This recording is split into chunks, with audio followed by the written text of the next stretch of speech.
कहानी की शुरुआत होती है एक शांत और सुंदर सुबह से। घर में हल्की हल्की धूप गिर रही थी और वातावरण में उत्साह और हल्का तनाव दोनों थे। जैसे ही घर के लोग शादी की तैयारियों में जुटे थे, वहीं अचानक नालिनी ने अपनी साजिश की पहली लकीर खींची। बुआ माँ की मुस्कान के बीच नालिनी का चेहरा गुस्से से लाल हो उठा। देव और पारो की शादी को रोकने का उसका इरादा बिल्कुल स्पष्ट था। वह कभी भी नहीं चाहती थी कि पारो और देव एक दूसरे के जीवन में शामिल हों। शादी के मंडप में फूलों की खुशबू फैल रही थी और हल्की हवा में शहनाई की मधुर ध्वनि सुनाई दे रही थी।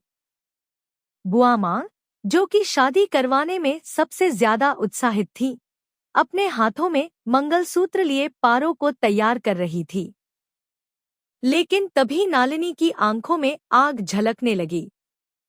जैसे ही शादी लगभग पूर्ण होने वाली थी, नालिनी बीच में आ पड़ी और जोर से चिल्लाई, ये शादी नहीं हो सकती।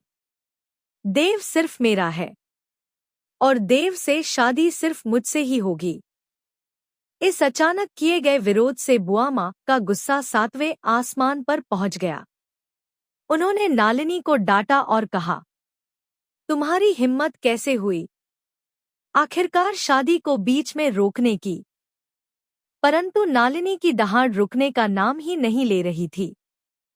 इस बीच पंडित जी, जो कि घर आए थे, स्थिति का संज्ञान लेकर बोले, इस दोष का निवारण सिर्फ एक ही तरीका है, देव और पारो का पुनर्विवाह। परंतु ट्विस्ट यह था कि यह दोष असल में पारो की कुंडली में नहीं था, बल्कि किसी अन्य महिला की कुंडली का दोष पारो पर आरोपित कर दिया गया था। देव और पारो दोनों इस झूठ से बेहद परेशान थे। उन्होंने तय कर लिया कि अब कोई और झूठ नहीं चलेगा, सच सबके सामने आएगा।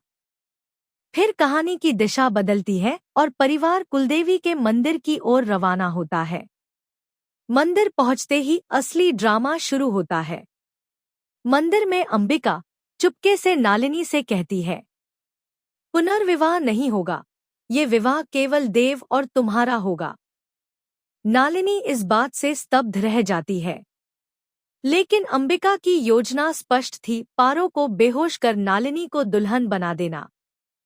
जैसे ही अंबिका अपनी चाल चलने ही वाली होती है, मंदिर के दीपक अचानक तेजी से जलने लगते हैं। शंख अपने आप बजने लगते हैं। ऐसा प्रतीत होता है जैसे देवी माँ स्वयं संकेत दे रही हों, यह विवाह केवल देव और पारो का ही होना चाहिए।